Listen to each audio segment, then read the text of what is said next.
आज चालू करेंगे ये दो चर वाले रैखिक समीकरण, है ना। इससे बहुत क्वेश्चन बनता है, ग्राफ वगैरह जो बनता है इसी से बनता है। आज जो पढ़ लेगा, है ना, आज उसी से 4-5 नंबर तुमको मिल जाएगा ऑब्जेक्टिव में, है ना। चाहे कंपटीशन का एग्जाम हो, है ना, चाहे उसके आगे कहीं भी कोई भी चीज का एग्जाम ऐसा नहीं है जिसमें ये क्वेश्चन नहीं पूछा जाता है। समझ गया, दो चर वाले रैखिक समीकरण। और सबसे बड़ी बात तो ये है 5 नंबर में ग्राफ पूछता है यहाँ से। समझ गया, तो इसको अगर देख लेगा तो 5 नंबर तो तुमको 5-6 नंबर ऑब्जेक्टिव 10th में ऐसे ही मिल जाएगा, सीख जाएगा। इसके लिए क्या करना पड़ेगा, पहले ये सीखना पड़ेगा। तो दो चर वाले रैखिक समीकरण जो होता है उसका व्यापक रूप होता है a1x plus b1y plus c1 equal to 0, यानी उसको समीकरण 1 मानेंगे। यानी पहिलुका समीकरण में जो x के साथ रहेगा वो होता है a1 का वैल्यू, ठीक है। और जो y के साथ रहता है वो होता है किसका वैल्यू, b1 का वैल्यू। और जो अकेले रहता है पहिलुका समीकरण में वो होता है c1 का वैल्यू, ठीक है। दूसरा समीकरण में, दूसरा जो समीकरण होता है उसमें जो x के साथ रहता है वो a2 का वैल्यू होता है, और y के साथ जो रहता है वो b2 का वैल्यू होता है, और जो अकेले होता है वो c2 का वैल्यू होता है, ठीक है। इतना बात समझ गया। दो गो समीकरण बनेगा, दो चर वाले रैखिक समीकरण, इसी का नाम कहा गया है। इसी दो गो चर है, दो गो चर है कि नहीं, एगो x है एगो y है, इसीलिए दो गो चर है। दोनों है रैखिक वाला, दोनों के घात कितना है, 1 है, इसीलिए रैखिक समीकरण हो जाएगा। बराबर 0 दिया है तो क्या हो जाएगा, समीकरण। उस दिन भी बताए थे, अगर बराबर 0 नहीं रहेगा तो क्या हो जाएगा, बहुपद। अगर बराबर 0 रहेगा तो क्या हो जाएगा, समीकरण।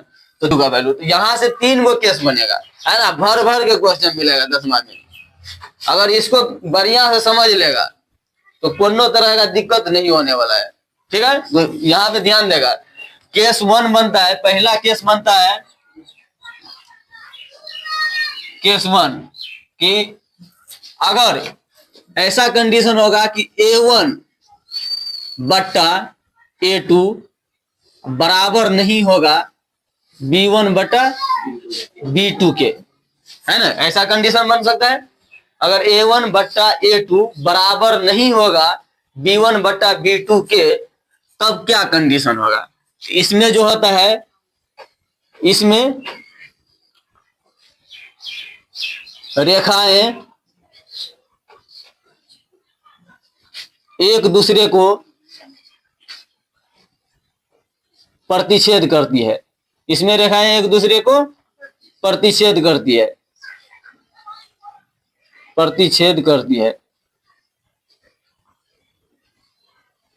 चलो, ये प्रतिच्छेद होता क्या है, ध्यान दो। दो गो रेखा बनेगा, दो गो समीकरण है ना, तो दो गो रेखा बनेगा। तो दो गो रेखा बनेगा, तो एक गो रेखा जो है ऐसे जाएगा और एक गो रेखा ऐसे जाएगा। अब बताओ कहीं कहाँ पे कट गया, बीच में कट गया, यानी एक दूसरे को क्या कर दिया, प्रतिच्छेद कर दिया। अब बताओ कितना बिंदु पर प्रतिच्छेद किया, एक बिंदु पर। कितना बिंदु पर प्रतिच्छेद किया, एक बिंदु पर प्रतिच्छेद किया, इसीलिए इसका एक ही हल होगा। कितना हल होगा, एक ही हल होगा। तो लिखेगा इसमें केवल एक और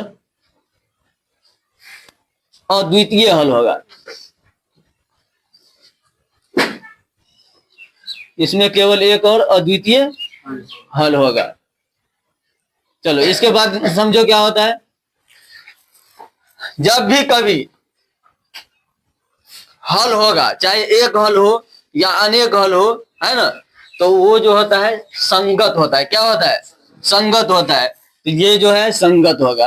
क्या होगा, ये संगत होगा।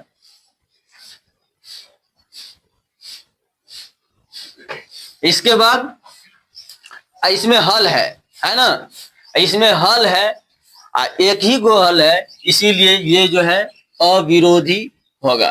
क्या होगा, अविरोधी होगा।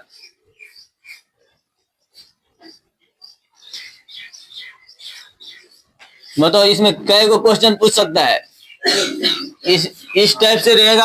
अगर बराबर नहीं रहेगा, a1 बटा a2 बराबर नहीं b1 बटा b2 के, तब तुम्हारे पास 4 गो क्वेश्चन बनेगा। क्या गो क्वेश्चन बनेगा? 4 गो दे देगा, 2 गो समीकरण दे देगा ऐसे। अब बोलेगा कि बताओ इसमें रेखाएं एक दूसरे को क्या करता है? तो जवाब देना है प्रतिच्छेद करता है। इसमें कितना हल होगा? एक ही हल होगा, एक ही हल होगा या फिर अद्वितीय हल होगा। ठीक है, कहेगा ये संगत होगा कि असंगत होगा, तो क्या होगा? संगत होगा। बोलेगा कि ये अविरोधी होगा या विरोधी होगा या आश्रित होगा, क्या होगा? अविरोधी होगा। अविरोधी का मतलब एक हल होगा इसमें, है ना। इसके बाद केस 2 बनता है, ध्यान देगा। केस 2 बनता है अगर A1 बट्टा A2 बराबर B1 बट्टा B2 अब बराबर नहीं होगा C1 बटा C2 के, तब क्या होगा? है ना। A1 बटा A2 बराबर B1 बटा B2 बराबर C1 बटा C2, तब क्या होगा? देखो तब क्या होता है, इसमें जो है रेखाएं एक दूसरे के, इसमें रेखाएं एक दूसरे के समांतर होती है। क्या होती है? समांतर होती है। चलो देखो ध्यान दो यार, दो गो रेखा रहेगा तो क्या होगा? 2 गो रेखा है तो एक रेखा ऐसे जाएगा और इसी के समांतर एक रेखा और चला जाएगा, है ना। एक गो रेखा ये है, इसी के समांतर एक रेखा और है, यानी दोनों रेखा को देखो अगर बढ़ाएगा तो कहीं पे काटेगा, एक दूसरे को टच करेगा, कहीं नहीं टच करेगा। और जब कहीं नहीं टच करेगा तो एक भी हल नहीं होगा। मतलब जितना बार टच करेगा, दोनों रेखा एक दूसरे को जितना बार टच करेगा उतना हल निकलेगा। अब बताओ पहलुका में क्या था? एक ही बार टच किया था, नहीं किया था? एक ही बार टच किया, अब कहीं भी टच करेगा बढ़ाएगा तो नहीं करेगा, एक ही हल होगा। इसमें देखो कहीं टच ही नहीं कर रहा है तो एक भी हल नहीं होगा। जब कहीं नहीं टच कर रहा है तो एक भी हल नहीं होगा। तो इसमें क्या हो जाएगा? कोई हल नहीं होगा, इसमें कोई हल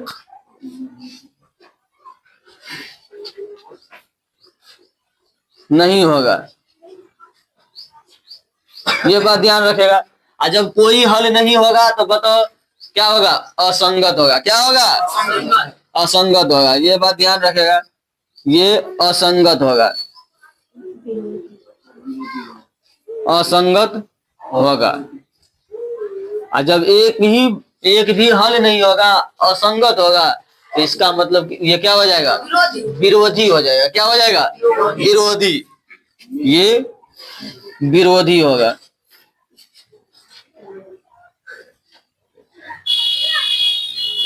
ये विरोधी होगा। 3 बनेगा, केस 3 क्या बनेगा? तो हो सकता है कि A1 बटा A2 बराबर B1 बटा B2 बराबर C1 बटा C2 हो जाए, हो सकता है। चलो तो इसमें क्या होगा? पहला कंडीशन बनेगा कि इसमें रेखाएं एक दूसरे को क्या होगा? संपाती होगा। इसमें रेखाएं एक दूसरे का क्या होगा? संपाती होगा। इसमें रेखाएं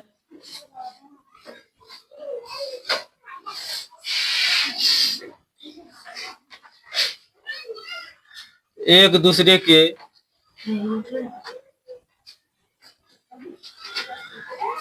संपाती होगा।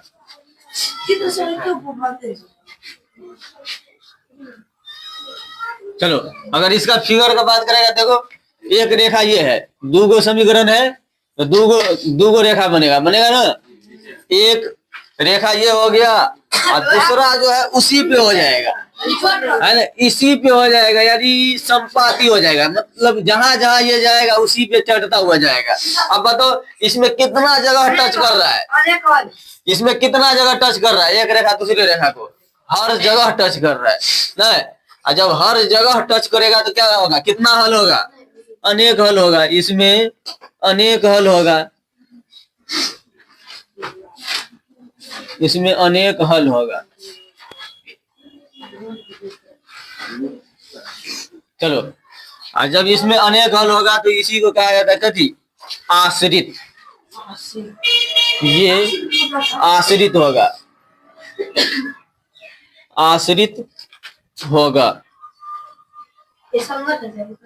और ये जब हल होगा, हम बताए थे, चाहे एक हल हो या अनेक हल हो, जब हल होगा तो क्या होगा? ये संगत होगा, ये संगत होगा, ये संगत होगा। चलो, इतना बात समझ गया। चलो, एक